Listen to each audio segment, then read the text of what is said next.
What's going on? Is your boy Ab Legend, aka PHENOM, man. Welcome to Blood, Sweat Hardwork Podcast. We have a very special guest going on right now, live on the phone. Where are you at right now, Dave? Are you in Cleveland? Yeah, I'm in a suburb of Cleveland called Mentor, Ohio. I've basically been there since 1990, but I've always been part of Cleveland. Few people know that I'm originally from Baltimore, Maryland, moved when I was 6. So been in the Cleveland area for forever and a day. Really, Okay. really love it. Centrally located, reasonably priced, lots of things to do. Not too fond of the winters. I mean, I know you're from Athens. Yes. No. Yeah, but other than that, it's all good, man. I love it. I love the people here and Midwestern people, and seem to be really, really nice, receptive to what I do because it's kind of unique, as you know. Yes. So I'm in the Cleveland area. All right, if y'all did not know, right now we are talking to Dave Liberman, man. I don't know if you don't know this name, but right now you can go and check him out right now, DaveLiberman.com. Listen, trust me, man. This is someone you have to get to know if you don't know already. A top promoter, if not the top promoter there is in the bodybuilding industry that I can personally say that I met and shook his hand and got pictures with him myself. That's right now that I'm getting to talk to on the phone right now. So this right here is a very special privilege. So right now we're talking to Dave Liberman. So Dave, when did you get started in the fitness in the fitness industry? What guy was it? Sports? Yeah, let me just tell you, first off, thank you for that wonderful introduction. Thank you for competing in my contest multiple times and sending people to my contest. It means a hell of a lot. My website and my name are spelled a little differently. It's Dave, and the last name is Liberman. So it's DaveLiberman.com. So it's DaveLiberman.com. So if you want to get in touch with me, just go through my website. They got my phone numbers. I'm a real easy person to find. So, getting back to what you were saying, I started bodybuilding because last thing in my mind was sports. I was just a fat, chubby kid, awkward, going through some teenage difficulties. Let's just say, you had just painfully shy, Mm-hmm. and I didn't feel like I was good at anything or worthy of anything. So very low self-esteem, very insecure. And, you would see kids in junior high school and in high school that look great. And it seemed like, wow, these guys are well-built and look great. And they're lucky. It's almost like when you're younger and you drive through a wealthy neighborhood and you see all these great houses and you think, well, they're really lucky. They're rich. They're lucky. But it doesn't really dawn on you, at least when you're younger. Right. You know what? I could work hard, get education, get a trade, whatever, work hard, save my money, and I could be rich too. It won't be tomorrow or next week, but in 20 years I can live in that house too. So Absolutely. You just don't realize that because all you realize is you see the end result as a kid anyways. And that's how I felt. So when I started lifting weights and I started seeing my body change, and I saw that my body, I was actually good at something. I got compliments from people I never thought in a billion years would ever give me a compliment. So, and I'm sure a lot of it was just being passing and nice, but sure meant the world to me. So Right. Absolutely. I ended up, somehow, some way forging through it and making a career out of it. So I'm very fortunate. I mean, I never lose sight of the fact that I'm just lucky. And it doesn't mean that I didn't work hard for my luck. I think we all try and put ourselves in a position of hopefully getting lucky someday. But there is some luck involved, and I'm very fortunate about that. And I don't lose sight of that. So thank you for recognizing that. So we started that with the weights in the basement, with the old Sears plastic weights with sand filled. Did that for a couple of years, and then friends of mine convinced me to go to the YMCA, which back in those days. I mean, I just turned 56, so we're talking about 1980s, early 1980s.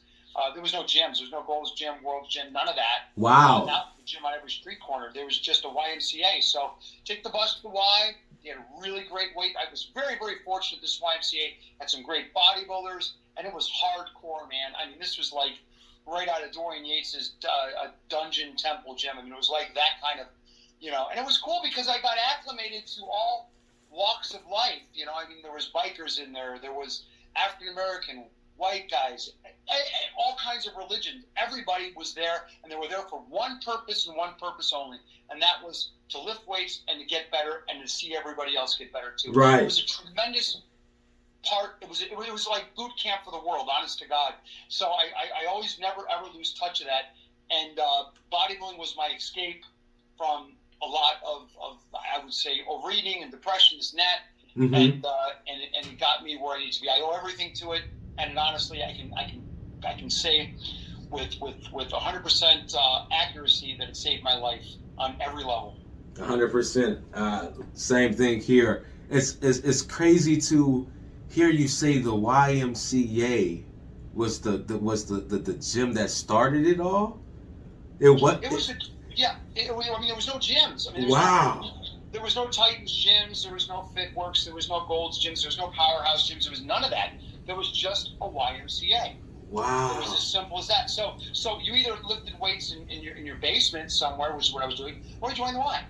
So at least in my area, I grew up in Mayfield Heights, so in the Lyndhurst area. So I would literally walk to the bus stop, take the bus to the Y, and then work out for 3 hours. I worked out like an animal, and then I got on the bus, got back home, walked back home, and that was it. So that was my day. Literally 6 days a week. So it was pretty intense. And by the way, so say what age were you when you started? Say roundabout. Oh well, my aunt was like a second mom to me, and for my 13th birthday, she got me a weight set. So I started lifting weights here and there, not very serious. But when I was 15, I started doing it religiously every other day. My whole body had absolutely no idea what I was doing, but just it came with a little diagram of things to do. So I just did that, and I liked the results. So I kind of doubled up on that and did the double workout that came with it. Yeah. And, so it took me like 2 hours and a half, sometimes 3 hours in my basement. And like you said, the confidence started rolling in. So I liked it, and people said, you really got to go to the YMCA. The YMCA is where it be. And I remember going to the Y, and it was like, you see all these metal weights and these big bars and these clips. And I didn't know if those weights were going to work. So the funny story is that I would do those weights, and then I'd come home and do my plastic weight set just in case that weight didn't work. I mean, that's how crazy I was. Wow. Really? I didn't have much of a life. And I mean, the only other life that I had was riding my bike, and when I was a kid, I ended up getting a moped. So that was back then they were actually cool, if you can imagine those days. Yeah. So that's what I did, and I slowly got out of that and just started full-time, weightlifting. People would ask me, they'd say, hey, are you bodybuilding? Are you lifting weights for looks or power? And I'd just say, oh, looks. I want to look good in a t-shirt. Right. I didn't know there was a sport attached to any of that. I had no clue. Oh, really? Yeah, no, I didn't know anything about bodybuilding. And I remember my friend saying you should compete in bodybuilding, and I thought to myself, I really don't want to stand on stage in oil with a shaved body and thongs. Right. That's the same thing I thought. It just seemed like a weird thing to do, and I didn't want to go down that road because I was already weird, and I was getting out from under being weird. Right. By bodybuilding, so I didn't want to go down that road. And it was like it doesn't appeal to me. And I went to my first bodybuilding contest. It was Baldwin Wallace College, and they had this cool opening with a song called "One of These Days" by Pink Floyd, and they had this dry ice smoke on the stage, and they had the Mr. Cleveland, Mr. Ohio, and the teenage Mr. Ohio all in the center, and they were doing poses together, in sync. They obviously choreographed this routine, and that was the opening of the contest. And at that point, I thought to myself, right then, this is the coolest thing ever. Right. And then I thought to myself, as cool as this is, I'll never be good enough to do it. That's too bad. Too bad it's so cool because now I can't do it. And I was 16 years old in the audience, and at 17, I entered my first contest, and it was all teenage shows. And that's why, teenage bodybuilding saved my life. It's and even though it's not a huge division in our contest, I'll always have teenage bodybuilding, and I even have teenage men's physique too, and teenage bikini, because I think that it's important to have kids. Absolutely. Give kids something positive to focus on. And I mean, it could have gone either way for me. I mean, I could have ended up in a very bad place. People join gangs and drugs or whatever. Yes. They want to fit in, or they want to come into their own. Yes. And want to deal with their insecurities by tranquilizing themselves Yes. with that crap. And I just so happened to stumble onto something that was positive that ended up giving me a career. So I'm fortunate. Wow. This was not a planned thing. It just so happened that I was good at it. It was happened that I had a desire for it, and I'm grateful, really, really grateful that it worked out. And you know, the surprising thing for how you said you stumbled upon that, Dave, it's how you see it was trial and error. You did not know what you were doing. You had really no coach. And No. for anybody who hasn't seen David Lieberman in person, or his pictures from when he was competing, and he's just not a promoter now. Like, that's what he does now. So like I said, you gotta check him out. So when he was competing and he was the champ, man, you got to see this physique, man, that he has. I do men's physique. I don't do bodybuilding, man, but that's a different ball game right there, man. So from that, from a kid, like you said, I didn't know what I was just trying to look good in a t-shirt. Right. Like me, myself, I did it for the girls and to learn how to fight.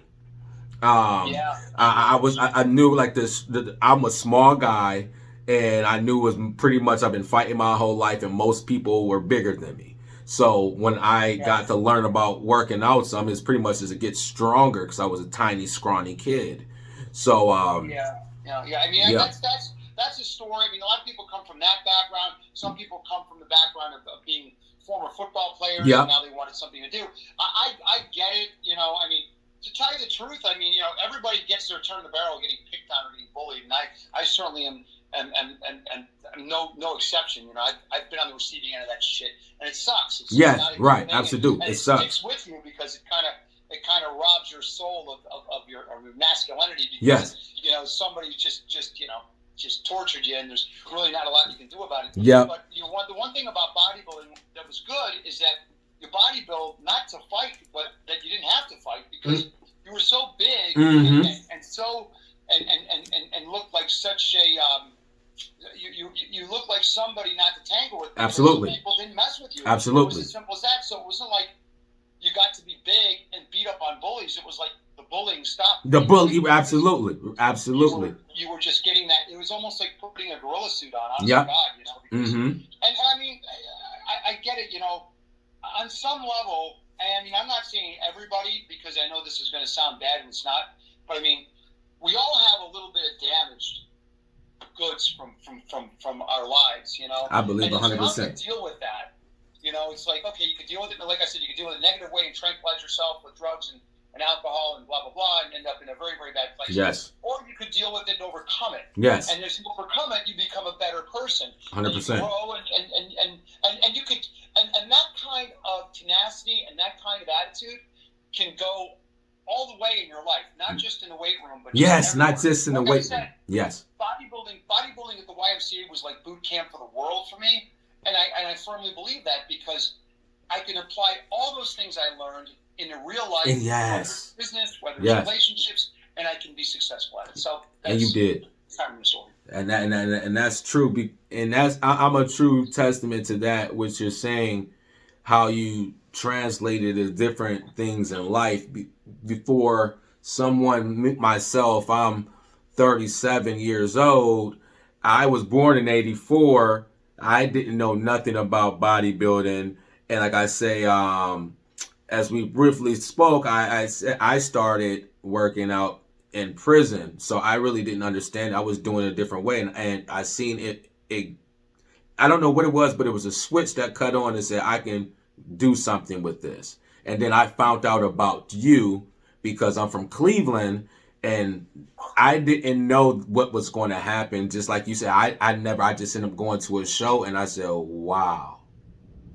I appreciate it. You know, I think it's interesting, because I remember reading somewhere that they want to take the weights away from the prisoners. Yes. In prison. And I always thought to myself, and the consensus was, well, these guys are going to come in prison, and they're going to come out bigger and badder and more deadlier criminals. And I always thought to myself, that is spoken from somebody that's absolutely no idea what bodybuilding and what lifting weights and powerlifting can do for somebody's soul. Oh my God!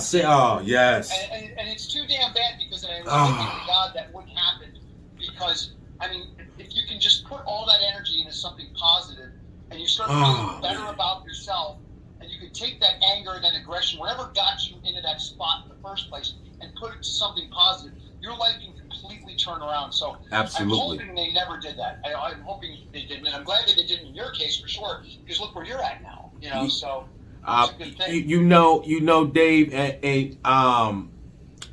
for us to be on the inside, because I went to prison at a really young age. At 16 years old, I was in prison, so I didn't really know. I thought I knew everything, and I didn't know anything. And like you said, I was so insecure. I didn't know who I was or what I was. And for some weights or some push-ups or whatever to build confidence in a person that didn't, I was lost. And that saved me when I just, like, every show, like even like the shows at the beginning of the year, there's a show at the end of the year, you know, and during that time, you got to focus and discipline that necessarily that you wouldn't have if you're just going through the motions of life. You have to be disciplined mentally with this in the bodybuilding fitness world. And with your shows, it's not just about the looking good part. Like, it helps you discipline your life, right? And then you pass it on to your friends and your family. And it's not all about the trophies. It's not all about the money. It's not all about other things. It's just like, how many people call me today and say, like, I want my child to do what you do at these bodybuilding shows. And I'm an ex-con. And I'm like, wow, now people's parents want to put their kids in my trust to do these shows at the Liberman in Ohio. It's something that does so much more to me than any lifting weight can do. Is just being able to pass that on to someone else, what I learned. And like I say, that's why I had to have you as an interview, man. I just had to, man. I'm not gonna be able to stop thanking you enough, man. You know, honestly, I mean, you know, your kind words mean the world to me. Number one, I'm glad I can affect people in a positive way. I mean, that's, you know, at the end of the day, people always ask, what's the meaning of life? What's the meaning of life? And well, besides surviving and procreating, you know, for us as a species, yes, you know, I've always felt that the meaning of life is leaving the world a little better place than when you got there. Right. Sometimes you got to take that step backwards. Right. You know, to take those steps forwards. And I'm glad that you have, man. It makes me proud and happy that somehow, some way, my journey has affected your journey in a positive way, and hopefully others. I mean, you know, listen, we all have a limited time on the planet. We all want to do the best we possibly can and make the most out of it. And we want to. And to me, yeah, we want to make money. We want to make a living in what we love to do, and we feel purpose when we are. But the fact that we can change somebody's life for the better in the process means that we won on all levels. So, you know, you're winning in the game of life. I am. At least I'd like to think that I am. Absolutely, right. I want to continue that. I want to continue that. And that's kind of why we're talking today, man. I mean, and I didn't know your story until we got on the phone just now. Yeah. I remember you competing. I see you on your IG and your Facebook, and I'm always trying to be as supportive as possible. I know you do that. Yes, sir. Yes, sir. I appreciate it. I mean, the world's all about networking. Yes, sir. But you know, it's great. You know, it's great that you are you're where you are now, and you're on the right track, and it's just going to get bigger and better and brighter for you and everybody that comes in contact with you. And that's appreciate really a testament to you. So I appreciate you enormously. And honestly, you know, if it wasn't for the hardworking athletes, there is no contest. It's as simple as that. So for me, it makes it. I always try to give people the contest that I would like to compete in. Right. I always like the big giant trophies. Yes. And I always will. And I know that's very old school, and I don't care. Right. I remember thinking to myself as a kid, I was, you know, I wanted to feel like a somebody, and I felt like a nobody my entire life. Yeah. So when I won a contest, and the trophy was nice and big, and people walked into my room or my house and saw this thing, they knew that I accomplished something special. And I felt like I was special. Yes. Not special in a cocky way. Yes, right. Not in a special in a humbling way. Like, wow, I can't believe I did this. Almost like somebody who's hanging their degree on the wall. Absolutely. At a university or something. Absolutely. This was my degree. This was like, wow, I did this thing. And And now I'm proud of it, and now I have a symbol of the hard work, and now it's on to the next goal. Yes, sir. So, you know, and I want to treat the athletes as well as I possibly can afford to, because they deserve it. I mean, it's a lot of work. It's a lot of time. It's a lot of money. I get it. I mean, it's just, and I've been there. Because you've been there. It's been quite a minute since the last time I was on stage, but I competed for 10 years from the time I was 17 to 27. I retired from that point and I got a contract with a supplement company. Back in those days, you got sponsored from supplement companies. It's one of the few amateurs that got a contract. Traveled the world, came back to Cleveland, Ohio, and started my personal training business, which I still do to this day. And then I started promoting contests with my co-promoter Todd Pember. I cannot thank him enough, because Todd, I was emceeing Todd's contest, and he wasn't going to do it anymore because his co-promoter said he just bailed with it. He said, "Listen, I've lost interest. It's not very lucrative, and it's not what I want to do, and he's going in a different direction, and that's fine." So I always thanked him for hiring me, and I said, "I just want to thank you for hiring me again, Todd, and I hope to MC your show again." He said, "Well, Dave, I don't think we're doing it anymore. You know, I bailed on me. I can't do it myself. Unless you want to do it with me, I'm kind of out." And I says, "Oh, I'll do it with you." Simple as that. And that's how the whole thing got started. And then we started. We had the Ohio Governor's Cup. So I told him I wanted to drug test the contest. I felt that was one area that I think, there's always really, really, really good, solid NPC contests everywhere all over the country. The big ones being like the Pittsburgh and the Southern States and the Emerald Cup and these kind of things. But there's no real knockdown, drag them out NPC drug tested contest. They have drug-free shows. Don't get me wrong.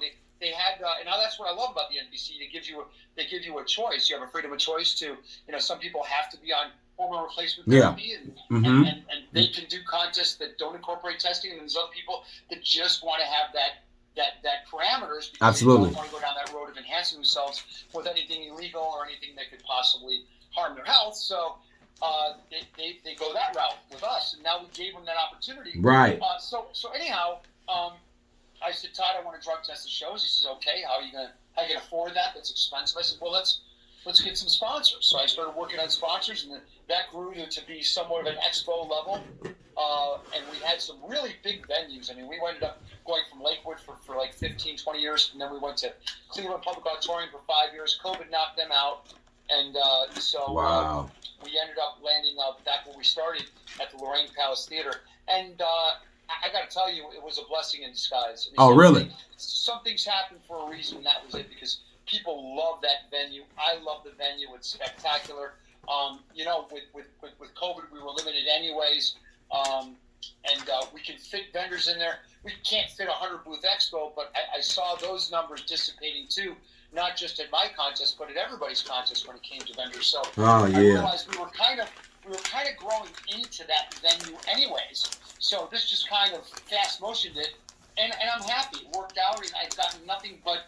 In fact, I had athletes saying, "Gee, I hope you don't come back to Cleveland. I really like this." Oh, really? Well, I really do want to go back to Cleveland, and then Cleveland never opened up again. So that was it for us. And honestly, I think about this, Kevin. Yeah. Lorraine welcomed us with open arms, and we with COVID, we did the body temperature checks.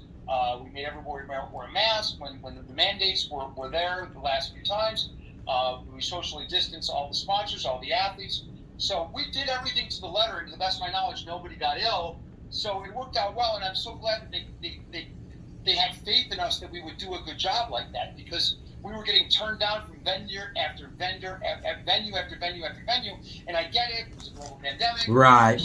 People sick, people were dying, unfortunately. So I get it.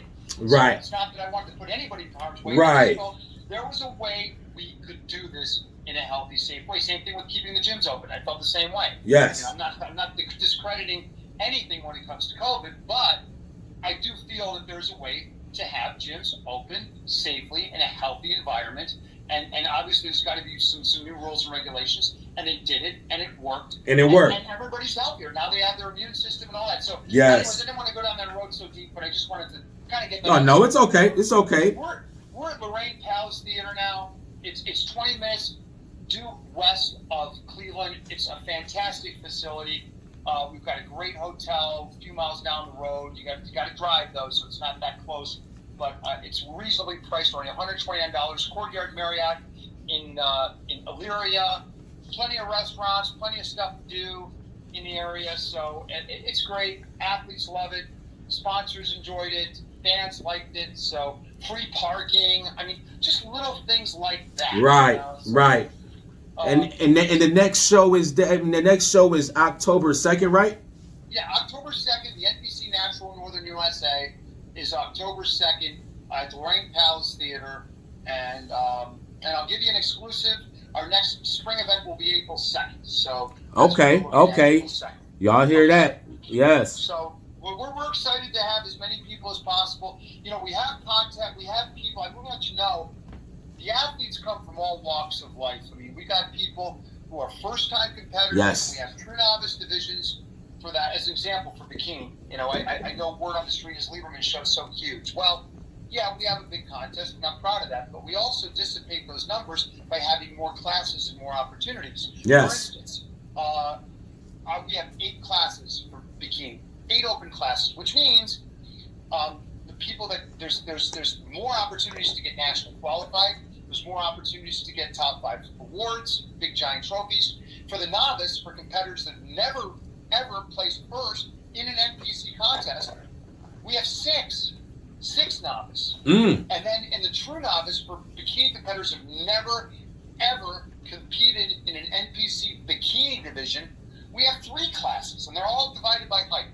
And then we've got a teenage class, a collegiate class. We've got 3 masters divisions, 35 to 39, 40 to 49, 50 and over. So we have from every single possible. So from the people that just want to lose weight and use it as a goal to get in good shape. Yes, sir. For the summer, or to look good for the holiday months, that's great. We have a place for you. For the competitors that want to get nationally qualified, that maybe get an IFBB Pro League card someday, we got a place for you.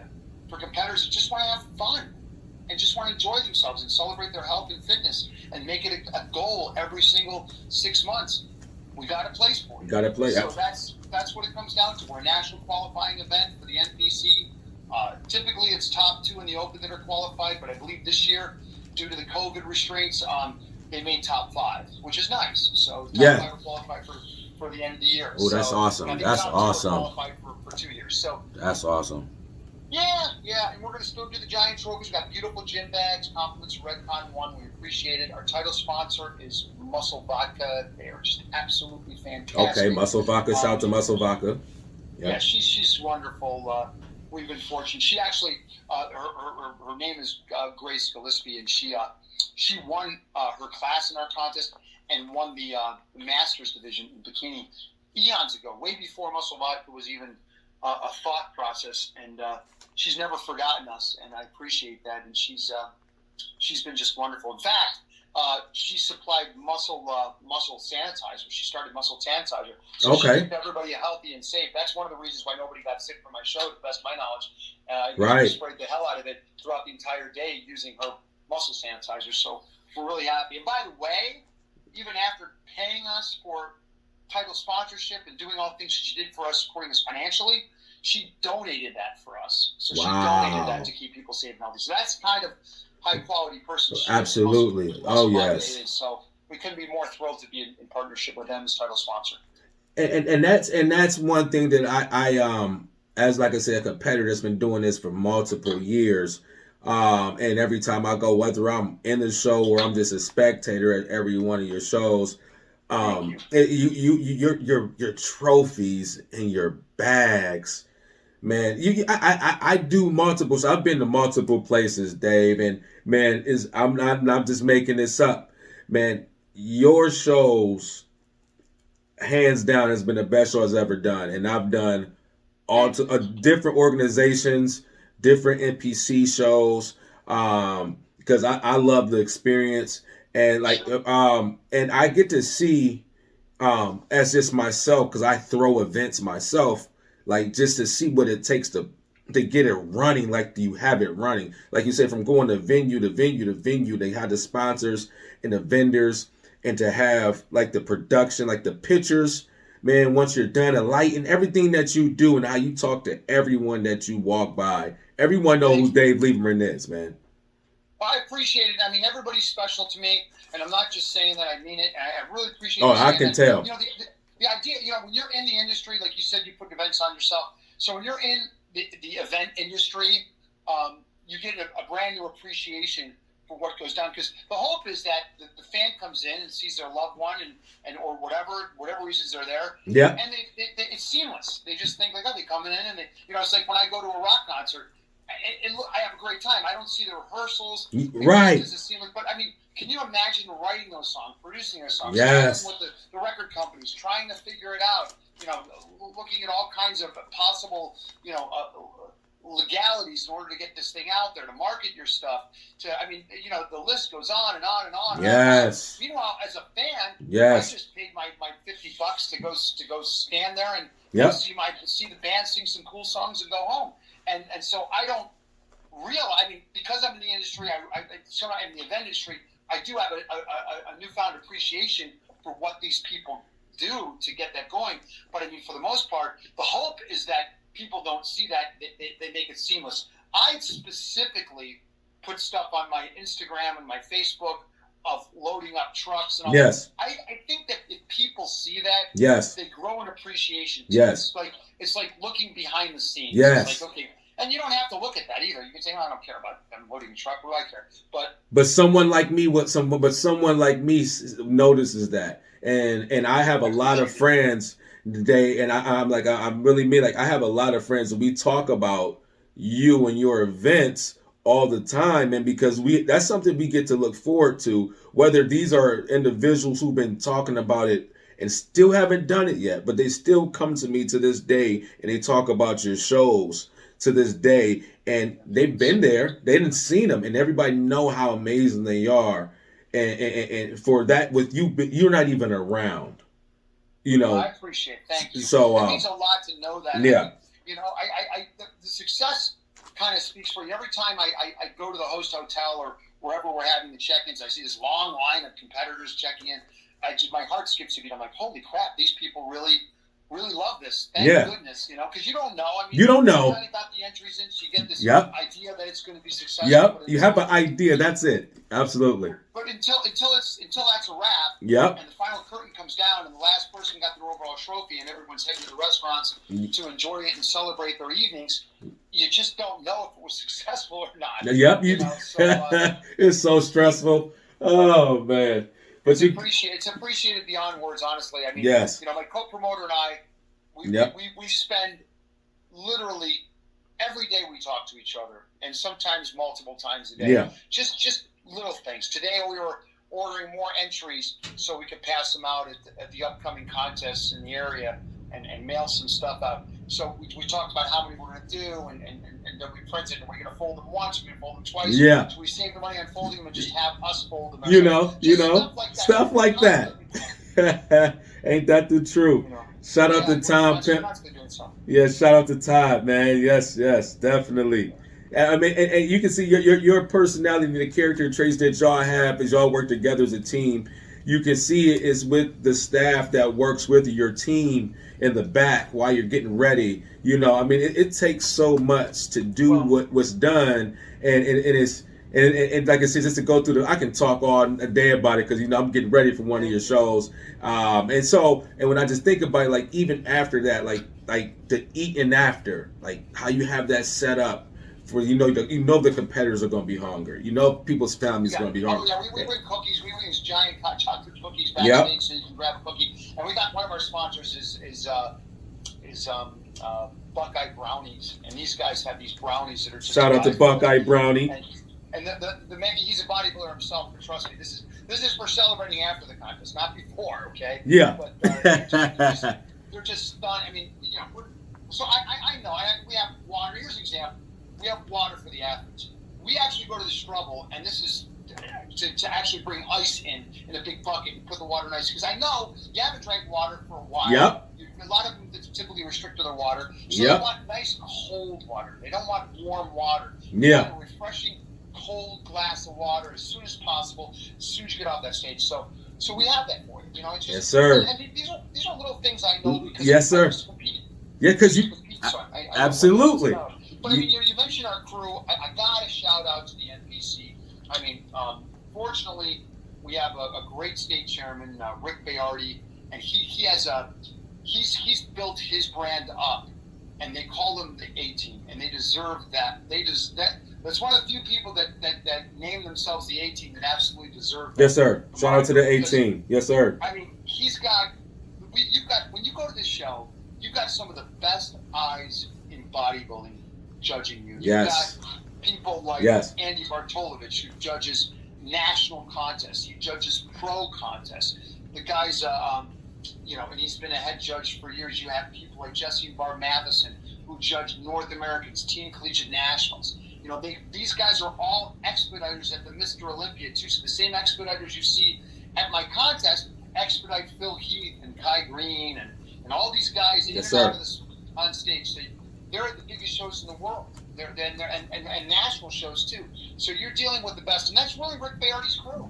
I mean, and there's other judges I could name. I'm trying to think of them all, and it's hard to put into place. But I mean, we've got some fantastic judges, and that's all I ask. Making sure it's fair contest. And smooth running. Yep. And so the athletes can get some nice awards. Yep. And his friends and family can get some great pictures of them. Yes, Shop definitely. Awesome sponsors. Definitely. Get load up on some great clothes and some excellent supplements and some yes. treats. Yes.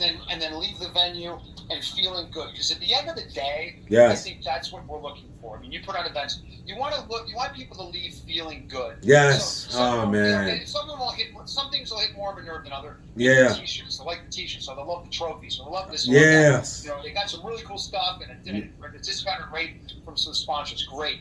But at any rate, whatever it was, when you add it all up, they walk out of there going, I had a good time. Yes. It's like you leave an amusement park. Yes. You leave Cedar Point, Kevin, and maybe there was that one ride that stuck out. Yeah, I was in the Millennium Falcon. It was awesome. Okay, but the bottom line is you got on a lot of rides. You ate some good food. You saw some. Yes. You hung out at the park all day. You're like, I had a good time. Yes. And all you remember from Cedar Point is I had a good time. Yes. You want to go back to Ain't Cedar that Point. the truth? And you tell all your friends, dude, I had a great time at Cedar Point. Oh my God, it was awesome. So that's what I'm hoping for, and it sounds like I'm hitting the mark. Yeah, you are, I man. Appreciate the feedback. Absolutely. Man. Thank you so much. Absolutely. Thank you. And I don't want to. I don't want you to miss. I don't want you, because it's one thing that we didn't get to say, and is about the special guest posers that you be having there too. I don't want to miss out the people that's like I say, people haven't been to your event to understand like the athletes that you bring in an industry of bodybuilding to your events. That's something. Yes. Yes, you do. We've had Phil Heath multiple times, a personal friend of mine. Jay Cutler, personal friend of mine. I've known him since he was a teenager. I actually guest posted one of his shows back in my day. How's that for you? Wow, really? I mean, you can tell from your body, but you were so jacked, man. You were jacked. I ain't gonna lie, man. You post those throwback pictures, man. You like, man, you gotta get Dave back on that stage, man. I'll tell you a story. I'll tell you a funny secret. I don't like posting them, but I do it just for that exact reason. I don't like posting because they don't look like that anymore. Yeah. I mean, I try to. Yeah. I mean, I'm 56 years old, and now, and back in those days, I was at least I was a good half. I was 27, 26, 25 years of age. Some of them 24, and some of them were teenagers. So that was so many. It almost feels like a faded film of my life that I just barely remember because it was been so long. And I remember what I did to get into that kind of shape, but as far as looking like that, God, I wish I did look like that. And then when I look at those pictures, it kind of bums me out because age gets everybody. I know, right? So, but yeah, I appreciate you saying that too. We had some great guests. Our show's like a week before the Olympia this year, so I don't know. We're probably gonna. I think the guests are going to be the competitors at this point. But, we have had some great guests as far as Jay Cutler, Ronnie Coleman. We've had Phil Heath, like I said. Just everybody. You can Victor Martinez, Dennis Wolf, the list of Branch Warren. Multiple times, Dana Lynn Bailey, the great Dana Lynn Bailey, and Rob Bailey. Yeah, had them a zillion times. Michael Hearn, you had Michael Hearn. Was it Michael Hearn? Yeah. Yeah. That's one. We love Mike. We love that. I mean, so we've always done our best to yes, you give do. the audience, yes, I do. And the fans, what they want. To tell you the truth, I mean, it seems to me that there's no guest posers anymore. I mean, anyway, I just don't see them, and the expense and getting them there. And if the seats were filled, fantastic. Right. Absolutely. You know, but you know, sometimes I just feel like, you know, are we throwing good money after bad? I like the ambiance of having somebody there. That's always exciting. But, you know, it's still, the jury's still out on it. I know Jay Cutler's always a home run, but Jay, you know, it's the type of thing where you don't want to get somebody too much because then they just see him over and over. Absolutely. Yeah, I think Cutler comes to that show. So, you know, versus, man, Jay's coming. I mean, this is a big hit the last time because Jay hasn't been in Cleveland. Right. So, you know, now we brought him in here. Plus, it was a global pandemic. Yeah. Plus, the Arnold Classic was postponed. Plus, a lot of things. So we were like the first show out of the gate. We had a legitimately popular guest, not just a 4-time Mr. Olympia, but a guy that's got a great social media. Yeah, absolutely. He's got a following of over 3.2 or 3.4 million followers. Absolutely. Just on Instagram alone. Absolutely. So, you know, he's a smart guy. I mean, he's a guy that really worked it. He didn't just win a title and expect the phone to ring. Oh man. He dialed his phone to make sure people was aware of what he did. And he was the best in the world, and he was the people's champion. And this and that and the other thing. And you know what? And that's why years after his retirement, he's still doing great. Yeah. And he's still in demand. That's exactly why. Exactly why. He would teach a course on professional bodybuilding, because if he did, I think that a lot of people would make a lot of money at doing what they love to do, because the biggest mistake you can make is winning a title expecting the phone to ring. It just doesn't work that way. And you know what, Dave? You know, a big reason why I started this, the Blood, I wanted to have an extension to the Blood, Sweat Hardwork podcast, is because I talk to younger guys that I be talking to that want to train, and some older guys, and I don't think our sport is recognized enough on a major platform, and for me, like, for it to be so new to me, and like I said, I've been wanting to talk to you for a long time and then give the world what I got in just this small old place of Cleveland, Ohio, that people don't give too much respect to what we got going on here. And in the collective of bodybuilding, as I watch a lot of sports, and you don't see a lot of bodybuilding on the national television. You don't see a lot of us working together to really get this. Like I said before, I see you doing it, bringing a lot together, and I'm like, man, if he had help to make, like, to blow what we do up, like what you just said about Jay Cutler, teaching the athletes that you just don't win the title and just rest on it. It's right. You know, so I don't want to take your time. Go ahead, Dave. No, you can take all the time you want. Yeah, go ahead. I get that 100%. I mean, I think what it comes down to it is that, you know, back in my day, and I'm 56, like I said, you know, you won a contest and you got coverage and you got in the magazines. So you had to earn your fame. Yeah. Okay?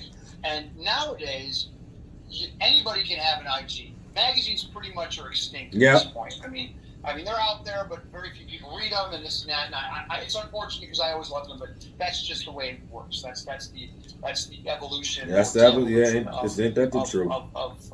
Of becoming famous in today's world. So now it's all about IG, and people can become famous on their own merits just by putting out good material. So, you know, I liked it better when you earned your fame, but you got to do both. You got to really, and now it's so oversaturated. I see people that are constantly, you know, filming and doing things in the gym, and there's nothing wrong with it. As long as you get a good workout, there's nothing wrong with it. You got to do what you got to do to keep your name up. But I think that it's just a different, it's a different atmosphere now. It is. Really is. It is. And fortunately, I have friends in the gym that are younger, and they kind of keep me abreast of the situation because, you know, I'm such an old guy. I think like an old guy, right? Where and I mean, there's things that just don't change. Like, nothing rolls better than the wheel. Right. I don't care what anyone says. People love those trophies. You might get one or two people that don't, but then that's true with every contest. But 90% of them love it. Right. Can't wait. And it's can't wait. Stuff. Yep. And I think that so there's certain things that I think don't roll better than the wheel. But there's other things like IG and this kind of thing that really is something that most people, I mean, like nowadays, I don't even think TV's that popular. I think social media is way more popular. Oh, yes. If you get somebody like when I was a kid, okay, we would go to like the Autorama or something, and you'd see they'd have like a special guest, some guy from the Dukes of Hazzard or Batman and Robin or somebody from a TV show or the Fonz, Henry Winkler from the Happy Days. I'm dating myself here, so the older people know what I'm talking about. He would make an appearance at this Autorama, and it would be a big deal. People would come. But nowadays, I don't think there's anybody on TV that would really sell a lot of. I think that IG, you found some like fitness guy that's got a huge IG following, and is really good with social media. Yes. And I think those people are popular. I go to the Arnold Classic as an example. Back when it was really pumping, and I would see these long ass lines, and I'd be like, "Who's that?" Yeah. Like, oh, he's a YouTuber, and I'm like, "Oh, that's I'm a YouTuber." I mean, I'm thinking, 10-time Mr. Olympia sitting there. Right. Yeah. No. Yeah. No, it's some YouTube person, and quite frankly, and I'm not trying to piss on anybody's parade, but they don't look that great. It's not Come like on, man. It's not like I get to the end of the line and I'm looking at this beast. Yes. This guy that, Yes. If you only competed and got off of YouTube, you'd be Mr. Olympia. Yeah. I'm seeing this guy that looks kind of average, that does some cool stuff, and people love him. So people can create and make their own fame now. It's up to them what they want to do. And like with my social media, I try to make it fun, and I don't want it just as an infomercial for my shows or personal training or any of that. I want people to see that, hey, look, you know what? You can have a nice life. Oh yeah, man. Follow my lead. Yes, sir. If you hire a good coach, or maybe even work out with me, whatever. Yeah.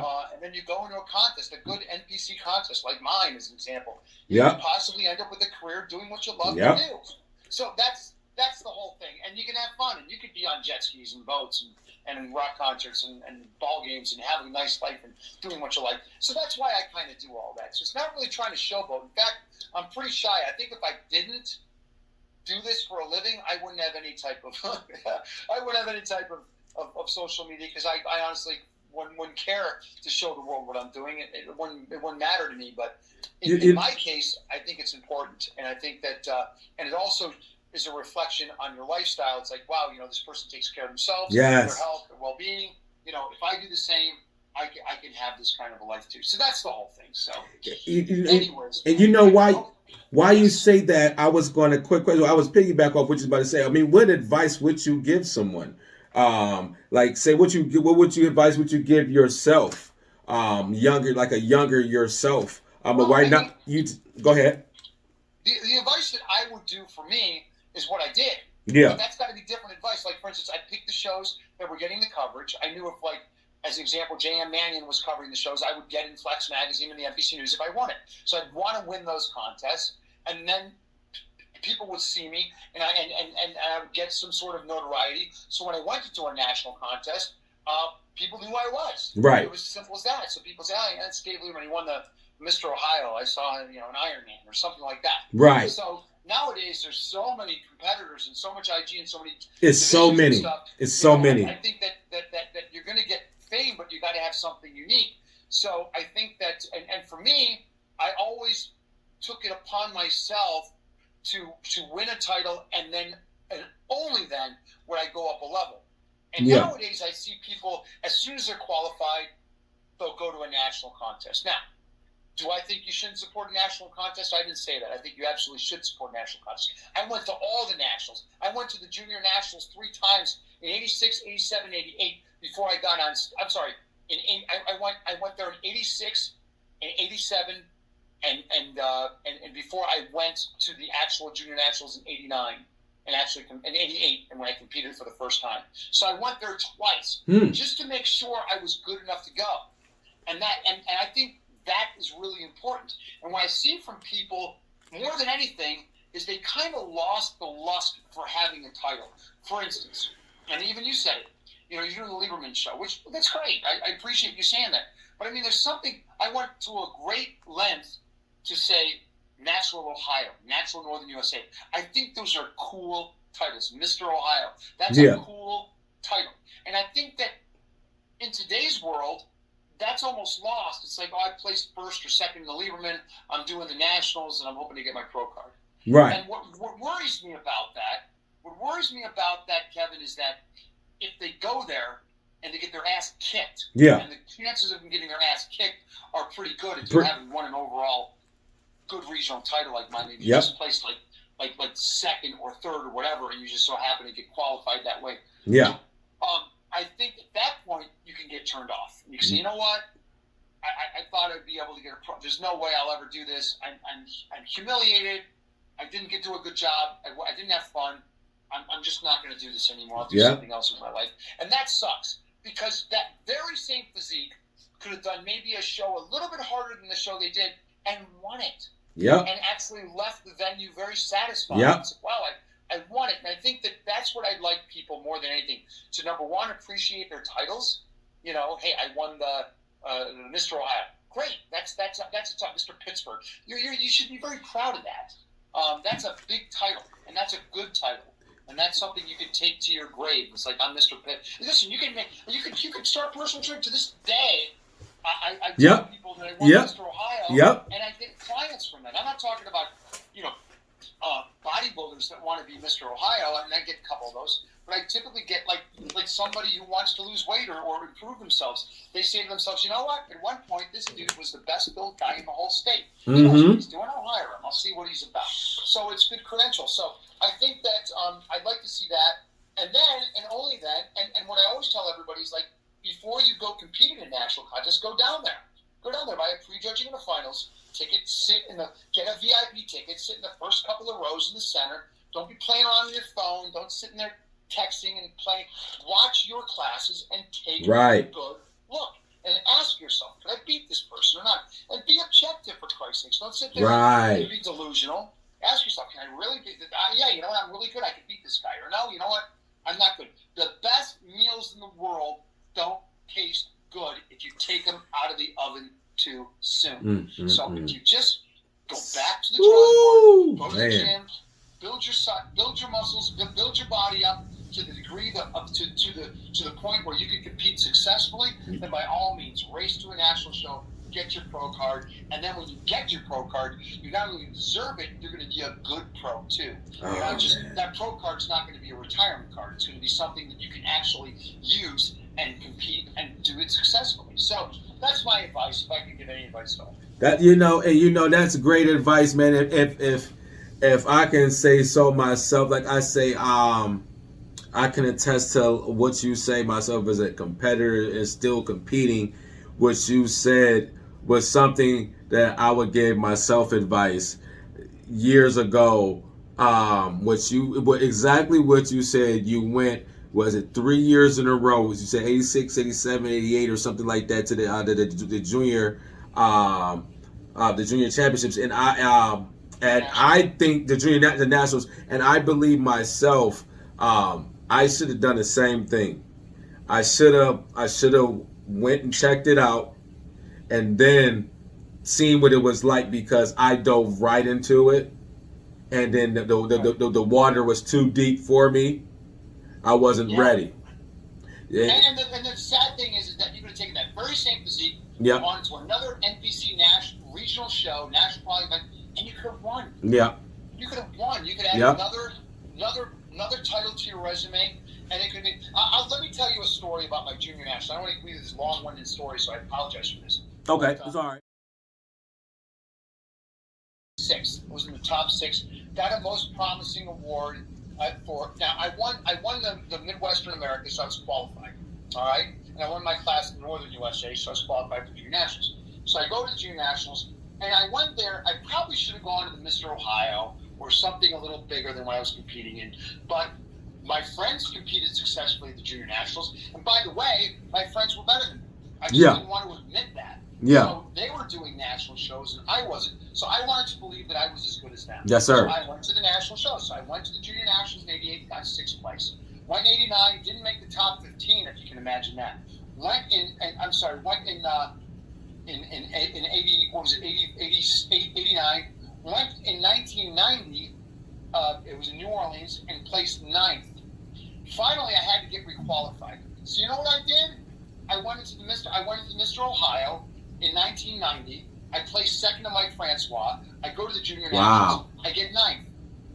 I go back to the Mr. Ohio and I win it. And what a surprise! After I win the Mr. Ohio, 2 weeks later, I placed in the top 5 of the junior nationals. I got on ESPN. I got an award. I got to do my routine at night. All that stuff. Wow. And then the year after that, instead of saying, well, I got fifth in the junior nationals, I'm going to go to the USA or I'm going to go to the nationals. No, I went right back to the junior nationals again. You know what happened? I placed first runner-up. I placed second. And I got my contract with Cybergenics. And I won the most improved bodybuilding award. And I got interviewed by Rick Valenti on ESPN multiple times. You know, so I got to be on ESPN again. And I got a top 5 award. And the guy who beat me won the overall. And then he went to the USA and got like 6th or something. So that's what I'm talking about. So that's how good it is. Yes. So to me, I took it in steps. I took it in layers. And I did not want to skip a grade until I aced the grade I was in. And that's what I think people need to do. And it was a lesson in life. I'm glad I did it. And the only reason why I went to these national shows is I wanted to convince myself I was good enough because my friends were doing it. Yes. And that's bullshit because I wasn't good enough. I was not. And they were.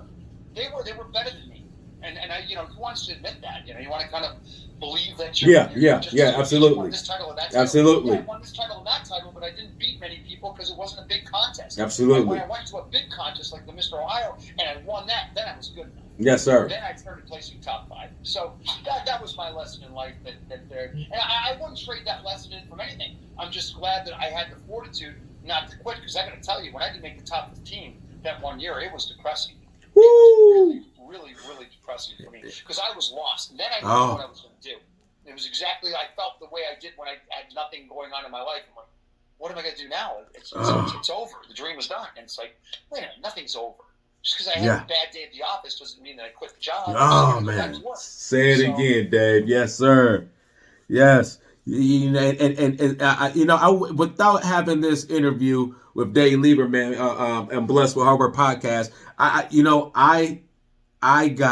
didn't place top 15 when I went to Illinois, Chicago. I think it was somewhere in Chicago, and I didn't place at all, man. And it was the same way. I never felt so low before.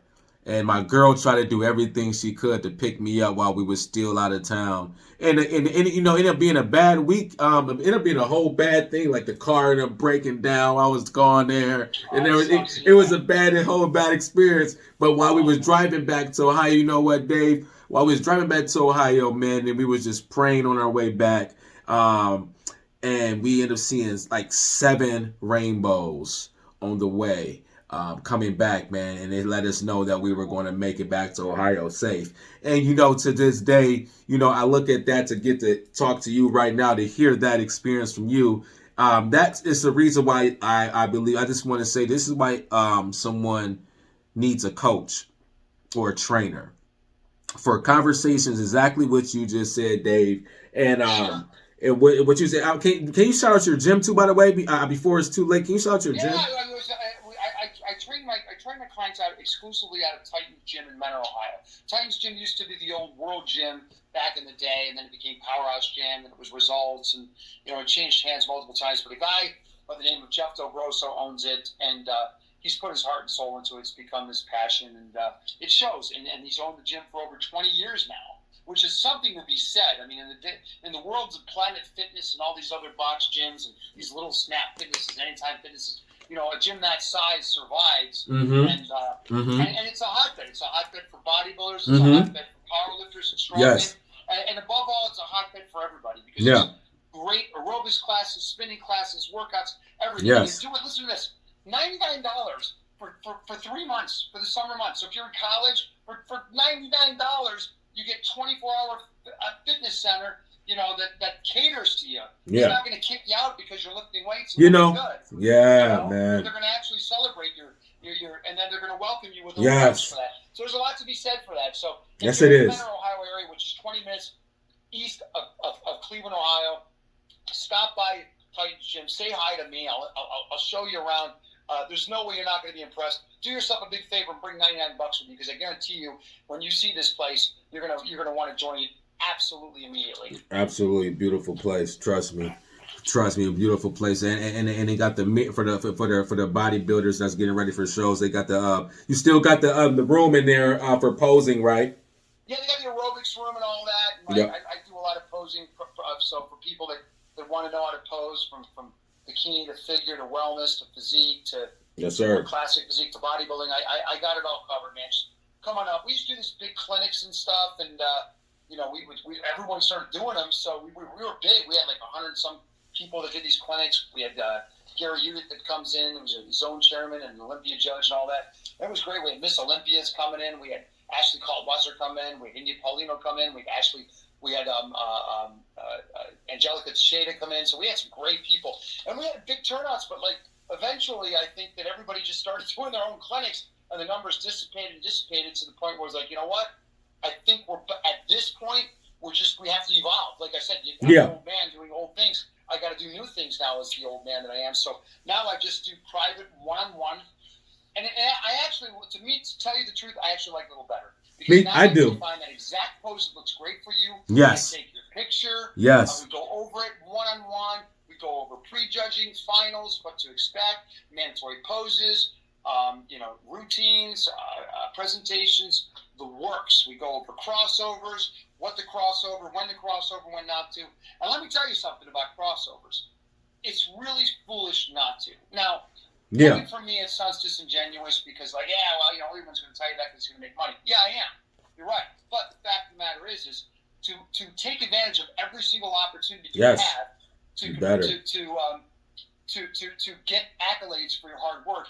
And to ignore that is really silly because you've just put so much time in your diet, your training, your posing, to everything. You put your whole life on hold. You know, from family outings to everything that you do is food related. So you're always on this restrict diet. You're always schlepping your food around.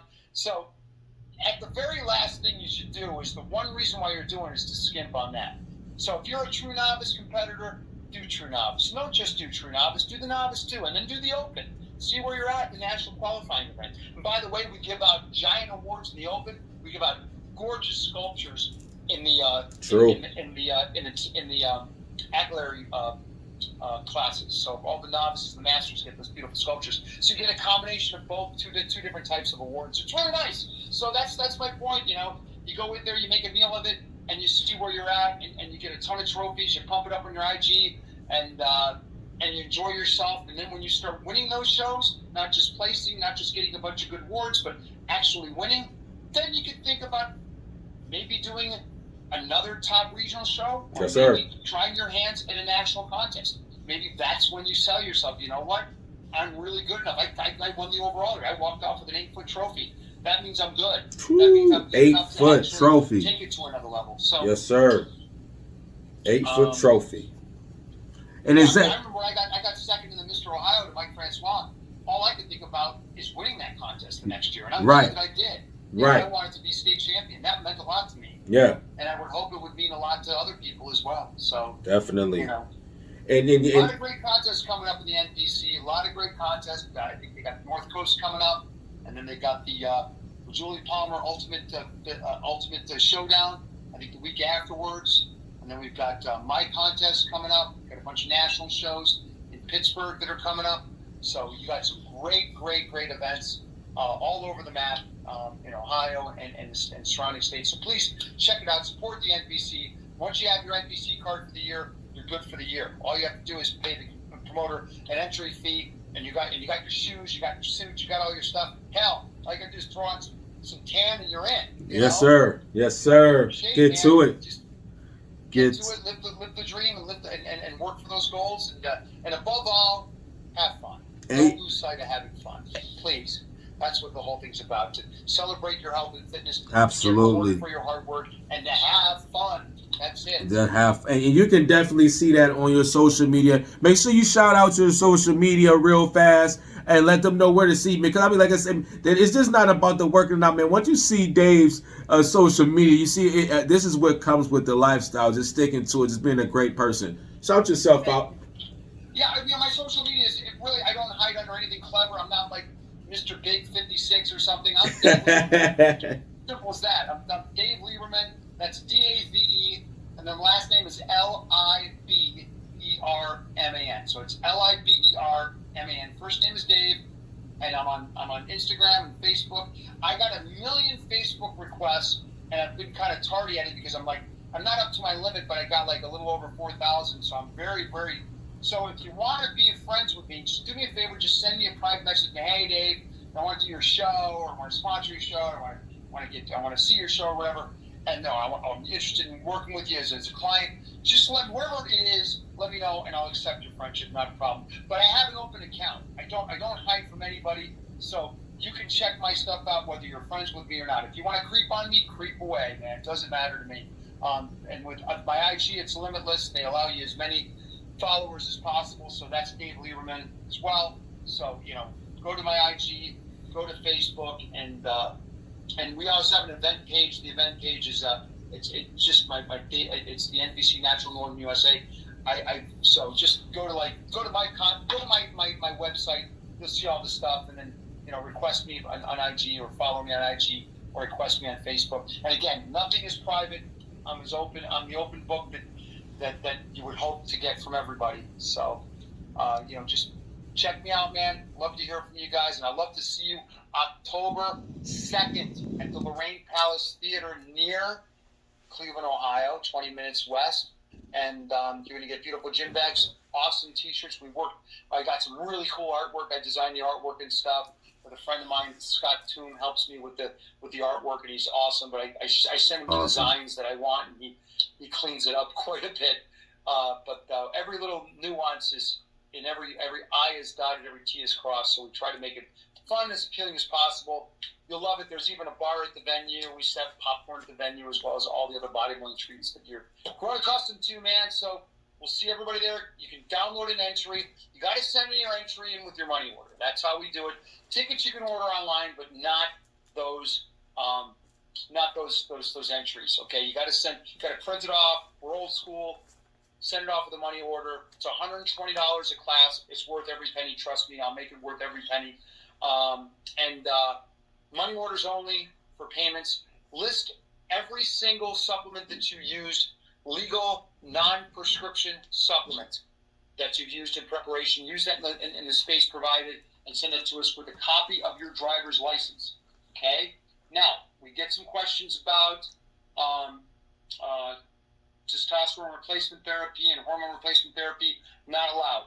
So please understand, there's plenty of NPC contests that don't incorporate testing. They would love to have you, and would love to see you on their stage, which is not allowed. And I don't want anybody not following doctor's orders because they're taking some medication that happens to have a diuretic in there. They just have an unfair advantage at our show, so there's other contests for them, and we'd love to see them there. But at our show, we have to be strict about that, so please.